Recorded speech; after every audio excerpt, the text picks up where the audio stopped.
Les automobilistes de l'Est du Québec sont bien heureux de retrouver un service maritime pour traverser d'une rive à l'autre du fleuve.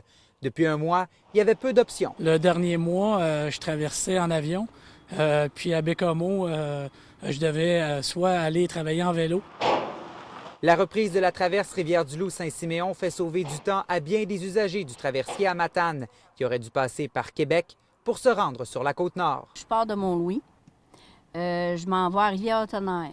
Fait que je suis obligée de passer par ici. Pas de bateau à Matane, ça fait que fallait que je traverse ma voiture puis tout ça. Là. Ça fait que je m'en vais chez ma fille à cette île. Le Trans-Saint-Laurent a transporté 2 fois plus de véhicules comparativement à l'an passé pour ses premiers départs. Une trentaine de véhicules du côté de Rivière-du-Loup, c'était effectivement à peu près le double de l'an dernier. Et du côté de Saint-Siméon, on me disait qu'à 7h30 ce matin, la première rangée était dans la côte était pleine. D'habitude, ici, là, quand je traverse les autres années, là, on est à peu près une quinzaine de véhicules. Aujourd'hui, je suis arrivée un petit peu plus de bonne heure parce que j'étais assurée qu'il y allait avoir beaucoup de va-et-vient. Les derniers mois n'ont pas été faciles pour certains travailleurs qui voyagent régulièrement entre les deux rives avec les déboires de la traverse Matane-Côte-Nord. La semaine passée, je me suis procuré un deuxième véhicule pour laisser un véhicule sur la Côte-Nord puis avoir un véhicule à Rimouski. Je prenais toujours pas mal celui-là d'ici parce que Matane, il est souvent brisé.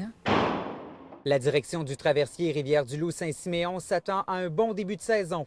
Le nombre de départs offerts répondra à la demande. Il y a eu une augmentation marquée de l'achalandage. C'était le temps des fêtes. Il y avait le transport lourd aussi qui avait été pris de court et on n'a pas laissé personne sur le quai. À compter de la semaine prochaine, les automobilistes auront des options supplémentaires. Le CNM Évolution qui relie Rimouski et Forestville reprend du service. Même chose pour le traversier entre Trois-Pistoles et les Escoumins.